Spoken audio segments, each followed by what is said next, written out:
Getting the right leadership team in place is crucial if you want to be able to step away from your business, whether just for a long weekend, a vacation, or permanently. More than any other, there's one mistake we generally make about our leaders and managers that is the most costly. Stay tuned and I'll share what it is. Running a service business can be hard. It is not unusual for business owners in industries like contracting, home repair, auto repair, business-to-business services like janitorial, IT and accounting, and many others to feel overwhelmed by all the priorities facing them at any given time. Between addressing the needs of the customers, managing the employees, figuring out the financials, and getting processes in place, feeling like you're making significant progress on your business journey can be difficult. Welcome to Service Industry Success, hosted by Brian Harding. Each week, Brian will look at real-world strategies for building the business you are dreaming of, while also sharing tactics to get through some of the most frustrating parts of business ownership with a lot more ease. Let's get started. Like any of you who worked as an employee for any significant length of time before becoming a business owner, I have had some really, really horrible bosses. I think I've talked about many of them on here before. Of course, I changed the names. That would not be fair. But most of our managers, for those of us, again, who had a history of employment as an employee before we became business owners, most of our managers, I think we would all say, were either mediocre at best or just not good, or were complete jerks or worse. In fact, many of us actually started our business because we worked for such terrible bosses. So I would just invite you, just take a minute here and just think about the damage you've witnessed these people create when you were an employee. While you're doing that, I'll tell you, I worked with a guy who was a peer. He was a manager, and he was just a pathological liar. He literally could not tell the truth. Like if he was in front of, an employee, John, he would tell John one thing, and then he'd walk over and tell Sally something completely different. And it was over inconsequential things. It was just part of his DNA. He just could not routinely tell the truth about things. I've told you about one boss I had who was literally the cruelest person I've ever met in my entire life. I've worked for another boss who was perhaps the most condescending person I've ever met in my entire life. And I'll ask you now, what percentage of the managers you worked for would you say were just terrible or bad or maybe not even mediocre?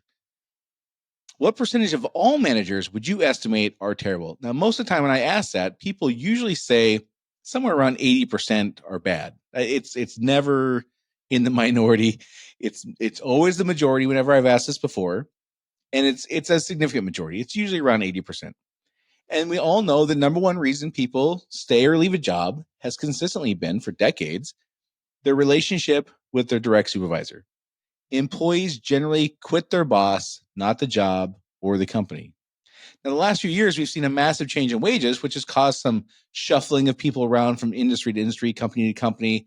I think that will end up being a wrinkle, not a new trend. I don't think that 10, 15, 25, 40% wage increases over a year or two, I don't believe that's sustainable.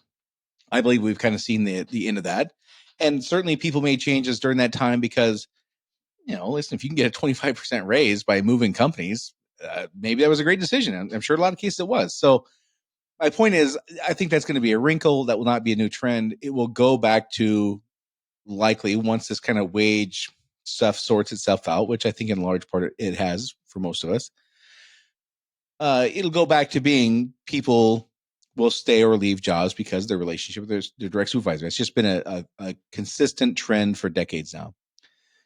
And another thing that, you've heard me talk about on this podcast before, I was absolutely horrible when I started managing people. So there's plenty of people like me who maybe wanted to do a good job, just didn't have the skills. I guess my point is I would consider myself to be a person who strives to do a good job and has a sense of fairness and a sense of wanting the company to be successful and wanting people in life to be successful. That still wasn't enough to make me a good supervisor or a good manager. I didn't have the skills. I didn't know what to do. I was bad. And the more I didn't know what to do, the more frustrated I got. And the more I relied upon tactics and strategies that just were not good. And so some people are just like I said, I've worked for people who are just condescending and cruel and mean, but other people just lack the skills. So it doesn't. My point is that these people who are not good bosses aren't bad people necessarily. There's some that are, but there's some that just don't know what to do. And we know there are specific things that people do that make them a great leader, a great manager, and there's things that they can do that make them atrocious at it. So fast forward to when we become a business owner, then we need a leader. And we are in many cases exhausted when we finally get to hire a manager or a leader of some sort, a lead person, superintendent kind of person, office manager, like whatever it is. We are exhausted when this happens. We are burned out. We are just hoping they will do a great job. We're tired. We just can't take on anymore or do anymore. We just need help, relief, a break once in a while. Like, can I just please take a 2-day weekend once in a while? And here's the costly mistake many of us make. We inherently know that the vast majority of bosses out there are horrible. And again, I'm not saying they're horrible people. They just don't have skills. Sometimes they are bad people too. For those of us who struggled managing people at first, we know firsthand that it takes time, practice, effort, and a willingness to learn. Like, it took me years of trying things and taking great advice from really good mentors, very smart people who were very capable of teaching me. And it still took a long time to figure things out.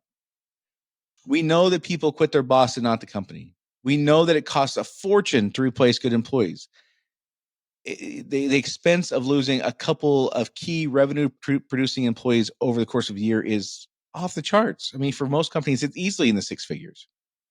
We know bad managers can kill a company culture.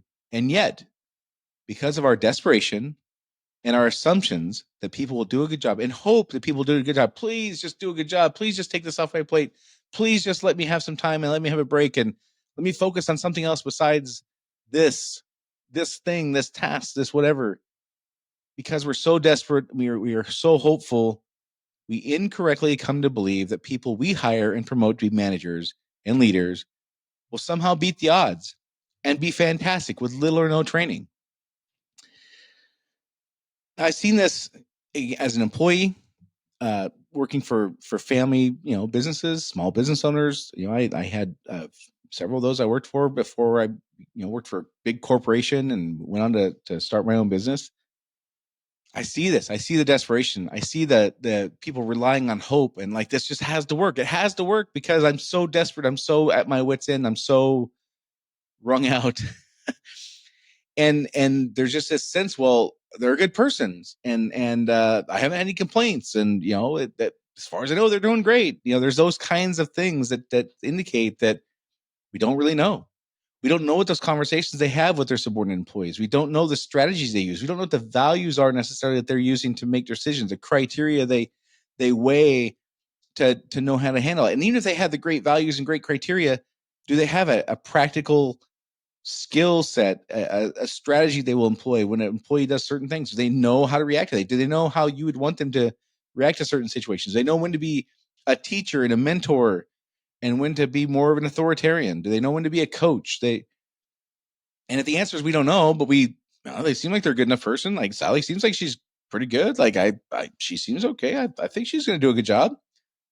Those are the kinds of things that we would say we don't know. And we just have to remember that based on our own experience. And if you ask 100 people, what percentage of the bosses you've had were not good, it's generally pretty high. So we have to also calculate that the percentage of people that we would hire and promote would also not be good, because it's not about people not being good people necessarily. It's just about them not having skills or strategies to use. And what can happen is because we're so hopeful, we kind of have rose-colored glasses. And we just assume that they're going to do a job, and we assume that we would hear about it if things aren't going well, and we assume that they would reach out for help if they needed it, and we assume that somehow these indications would happen for us, that we would become aware that things are not going well, and that's just not the case. Employees, in many cases, many cases, I'm ballparking here, guessing over half. I would say, let's say it's only a third, though. I would believe it's over half. Let's say it's only a third would endure intolerable situations and just quit before they went to the business owner. I just don't believe that a 95% would come to the business owner They would just believe this is what the business owner wants. And again, some would come to the business owner, and then what do? Then you got the he said, she said thing. You got, well, I get this employee who doesn't like this thing we're doing, and I get the manager. Well, I have to support the manager. And so you're in a situation where you have to support somebody in cases where you don't know if they did the right thing. You don't know if they know how to do these things, but you're so hopeful and so tired that you have to believe that they will. And my point is, the costs of operating that way are extreme. A bad manager, I've seen a bad manager, the guy who I was talking about who was really condescending. He inherited a fantastic culture. We had over 60 employees at this location where I worked. He inherited a fantastic culture, and in 6 months he ruined it. He flat ruined it. And that company never really recovered strongly. It just didn't. So the costs of getting this wrong are massive. The cost of the culture, the cost of the production, the cost of recruiting. People don't want to work in a crummy environment.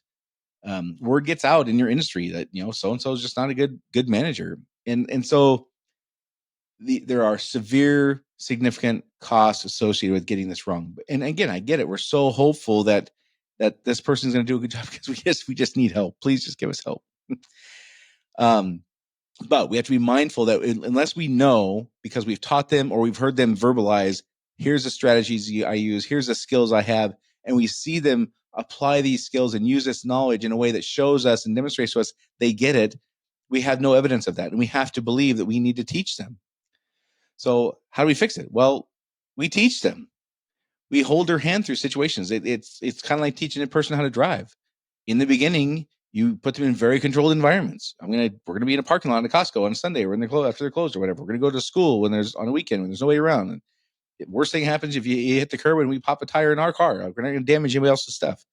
And then you work up to a very remote, slow side street, and then you work up to more, a busier street. Then you work your way to the freeway. You don't just jump in the car and jump on the freeway. Same thing with managers. We got to put them in controlled situations and see how they do. Like, how do they make decisions? Are they doing the right thing in this situation? That's very controlled, and the risks are low if they get it wrong. And once we've seen that, we move on to the next thing. But we cannot do what I see very often is we forget the math of how many people we experience where we're not great managers. We forget all that. We assume it's different in our case because it's us. It's our company. And we desperately need the help. So of course it's going to be different. And I get that, but we just have to be mindful, and we have to make sure we're taking the time to teach these people how to be good managers or verify that they know it. So more on that in a minute. First, you almost certainly belong to some kind of industry association. Maybe it's the Texas Electrical Association or the California Plumbing, Heating, and Cooling Contractors Association, whatever.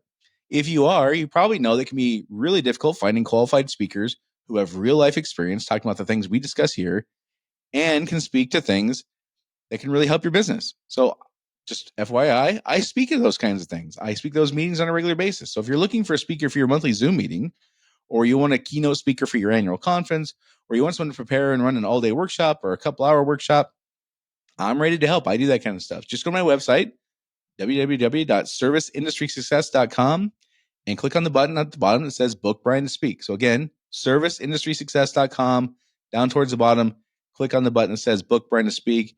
There's like a 3-question form you fill out, and I get an email, and we're off to the races there. So the first thing on this thing with managers is we have to recognize that we must provide practical, meaningful, intentional training into our leadership team.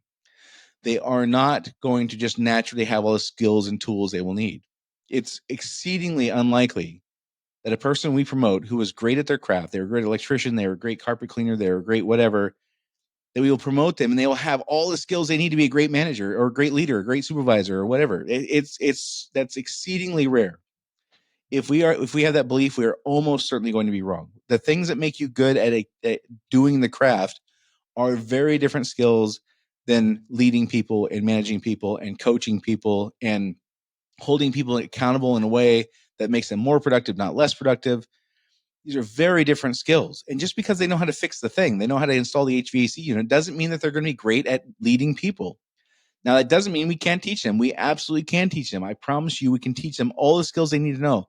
But we have to do that. We have to put practical, meaningful, intentional training into these people.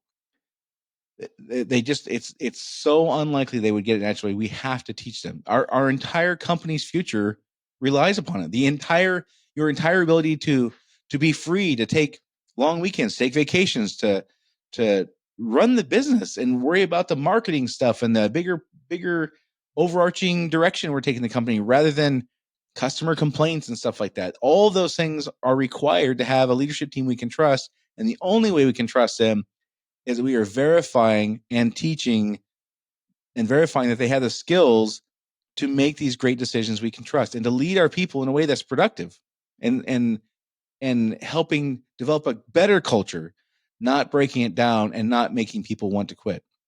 So we have to understand the risk reward ratio is off the charts bad if we don't teach our managers how to be great leaders. The cost associated with, again, just losing 2 revenue producing people in a year is well over $100,000 a year. And if you have a manager who's bad and he chases off 3 a year, I mean, holy smokes, that would be brutal, right? So point is here, this is one of the things I see, because we're in such desperate situations. We're so hopeful. We're so tired. We're so ready for some help that we just think, okay, we'll get to that next week. We'll yeah, I probably should do that. I think they're doing a good job, but if they're not, okay, I'll put some time into it next week, next month. And it just doesn't happen. And next thing you know, you've got a situation on your hands. And it doesn't have to be like an acute, like people storming out the door, like a mutiny kind of situation. That is not what it takes to prove or show that there's a bad situation happening. There could be an undercurrent of resentment, an undercurrent of people just kind of being blasé about things because they don't have a great leader. Like those kinds of costs are not measurable necessarily, but they do happen. So it's not a situation where we can say, well, there hasn't been a big backlash, so things must be good. That is not the way to measure this. There could be massive problems and you would never know. There could be massive problems costing you tons of money, and they're just not acute. They're not right now in your face things, but they are still very significant. So this, in my mind, is the number one mistake, the most costly mistake we make with managers, is assuming that the people we put in these positions are somehow just by luck better than all the ones we experienced ourselves. So don't forget, if you're looking for a keynote speaker, presenter for your monthly meeting, or someone to teach a workshop, I'm your guy. ServiceIndustrySuccess.com. Click on the button that says book Brian to speak down at the bottom.